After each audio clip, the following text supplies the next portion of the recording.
ஓம் சாய்ராம், ஜெய் சாய்ராம். எல்லாரும் நல்லா இருக்கணும், எல்லாருக்கும் நல்லதே நடக்கணும். அன்பு குழந்தையே, ஓம் சாய்ராம்னு சொல்லிட்டு என்னோட கைகளை தொட்டு விட்டாய் தானே. இந்த நொடி முதலே உன்னை பிடிச்சிருக்கிற ஆபத்தும் பிரச்சனையும் துன்பமும் எல்லாம் காணாம போக போகுது.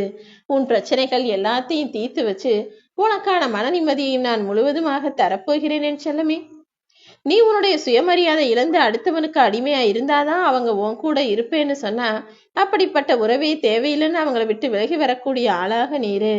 ஏன்னா என் அன்பு பிள்ளையான், நீ தன்மானத்தோடும் சுயகௌரவத்தோடும் தலை நிமிர்ந்து வாழணுன்றதுதான் இந்த சாயப்பா என்னுடைய ஆசை. ஆனா அடுத்தவன் அவன் தேவைக்காக உன்னை பயன்படுத்துறதோட மட்டுமல்லாம உன்னை கஷ்டப்படுத்தி உன் மனசை காயப்படுத்தும்படி பேசுவதோடு மட்டுமல்லாமல் உன்னை ஏளனமாகவும் மட்டமாகவும் இழிவாகவும் நினைப்பதை என்னால் பொறுத்துக்க முடியாது என் தங்கமே. இப்போ என்ன, உன் மனசுல கவலை இருக்கு, உன் வாழ்க்கையில பிரச்சனை இருக்கு. அதை எல்லாத்தையும் தீர்த்து வச்சாதான் உனக்கு மன நிம்மதி கிடைக்கும் நினைக்கிற, சரிதானே? நிச்சயமாக எல்லா கஷ்டங்களையும் பிரச்சனைகளையும் நான் தீர்த்து வைக்கிறேன். இன்று இரவோடு இரவாகவே உன்னை நெருங்கவிருந்த ஆபத்துகளும் உனக்கு நடக்கவிருந்த கெடுதல்களும் உன்னை விட்டு விலகி போகும். இனிமே உனக்கு மேல வசதியா இருக்கிறவங்களை பார்த்து நீ ஏங்கவும் வேண்டாம், உனக்கு கீழே கஷ்டப்படுறவன நீ அடிமையா நினைக்கவும் வேண்டாம்.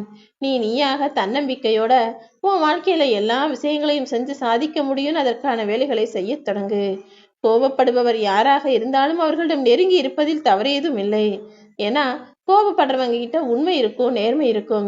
அவர்கள் ஒருபோதும் தவறாக உன்னை பேசவும் மாட்டாங்க, தவறா எதையும் சொல்லவும் மாட்டாங்க. ஆனா வேணும்னே உன்னை குறை சொல்பவன், உன்னை மட்டம் தட்டி நீ ஜெயிச்சு வந்துடக்கூடாதுன்னு நினைக்கிறவன், அப்படி உன்னை குறை சொல்பவன் யாராக இருந்தாலும் அவரிடமிருந்து நீ கொஞ்சம் விலகியே இரு. உன்னுடைய எண்ணங்கள் ஒவ்வொன்றுக்குமே உயிர் இருக்கு. அதனால உன்னுடைய எண்ணங்கள் எப்போதுமே நல்ல விஷயங்களை நடத்தும்படியாக நடந்து கொள்ள வேண்டுமே தவிர, உன்னுடைய எண்ணமும் யோசனையும் செயல்களும் அடுத்தவனுக்கு ஆபத்தை விளைவிக்காத வண்ணம் இருந்து கொள்ளேன் செல்லமே. எப்பவுமே ஒரு விஷயம் பக்கத்துல இருந்தா அதன் அருமை தெரியாது. அதுபோல அதை தவற விட்டுட்டு அப்புறமா நீ வருத்தப்படுறதை காட்டிலும் உன் அருகில உன்னிடமே இருக்கும் விஷயங்களையும் பொருட்களையும் மனிதர்களையும் அதற்குரிய மரியாதையும் மதிப்பையும் கொடுக்க பழகு. எல்லா மனிதர்களும் அவங்கவங்க வாழ்க்கையில அவங்கவங்களுக்கு ஒரு நியாயத்தை வச்சுக்கிட்டு சரியாதான் வாழ்ந்துகிட்டு இருக்காங்க. ஆனா தப்பெல்லாம் உன் பக்கம்தான், தெரியுமா? இங்க எல்லாருக்கும் அவங்கவங்க பிரச்சனையை பார்க்கறதுக்கும் அவங்கவங்க கஷ்டத்தை தீக்கிறதுக்குமே நேரம் சரியா இருக்கும்போது நீ ஏன் அடுத்தவர்களை எதிர்பார்க்கிற? அடுத்தவங்க இதை செய்வாங்க, அடுத்தவங்க உனக்காக வந்து நிப்பாங்கன்னு எதிர்பார்த்தது உன்னுடைய தவறுதானே. அதனால இனிமேலாவது அப்படிப்பட்ட தவறு நிகழாத அளவிற்கு யாரிடமும் எதையும் எதிர்பார்க்காமல், யாரையுமே எதிர்பார்க்காமல் உனக்கான விஷயங்களை நீயே செய்துவிட தயாராகு. ஒருபோதும் தவறு செய்யாம நீ எதையும் புதுசா கத்துக்க முடியாது. அதனால தவறு செஞ்சாலும், கீழே எதையாவது போட்டு உடைச்சாலும், அல்லது கீழே நீயே விழுந்துட்டாலும், அல்லது தப்பான விஷயங்கள் நடந்து நீ தோல்வியே அடைஞ்சிட்டாலும் கூட அதுக்காக கவலைப்பட வேணாம். தவறு நடக்கும் போதுதானே இதை இனிமே இப்படி செய்யக்கூடாதுன்ற புரிதலும் தெளிவும் வரும். அதே நேரத்துல கீழே விழுந்தாலும் நான் எழுந்து நிற்பேங்கிற நம்பிக்கை உனக்குள்ள இருக்கணும். யாரையும் நம்பி வாழ்க்கைங்கிற ஏனியில மேல இருந்து கீழே விழுந்துடாத. யாரையும் நம்பி ஏனியில் ஏறாமல் நீயே உனக்கான பலத்தை போட்டு நீ நம்பிக்கையோட அந்த ஏனியில ஏறி போய் உனக்கான வெற்றி எனும் உச்சத்தை தொட்டுவிடு. உன் வாழ்க்கையில நீ அடைஞ்ச தோல்விகளுக்கு 2 காரணங்கள் தான் இருக்கு. ஒண்ணு, நீ யோசிக்காம தவறு செஞ்சிடற, தப்பு செஞ்சிடற. அப்படி இல்லாட்டி நல்ல விஷயங்களை யோசிச்சுட்டு அதை செய்யாம விட்டுடுற. ஏன்னா உனக்கு சரி எது தவறு எதுன்னே தெரிய மாட்டுது. சரியா யோசிக்கிற விஷயங்களை செய்யாம வச்சிடுற, தவறா யோசிக்கிற விஷயங்களை போய் உடனே செஞ்சிடுற. எதுவா இருந்தாலும் ஒரு முறைக்கு 2 முறை நல்லா யோசி.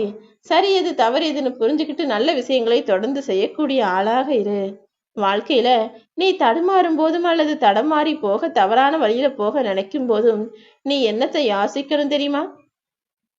சரியோ தவறோ, இன்பமோ துன்பமோ, கஷ்டமோ நஷ்டமோ, இது எல்லாமே சில காலம்தான் நம்ம வாழ்க்கையில இருக்கும்.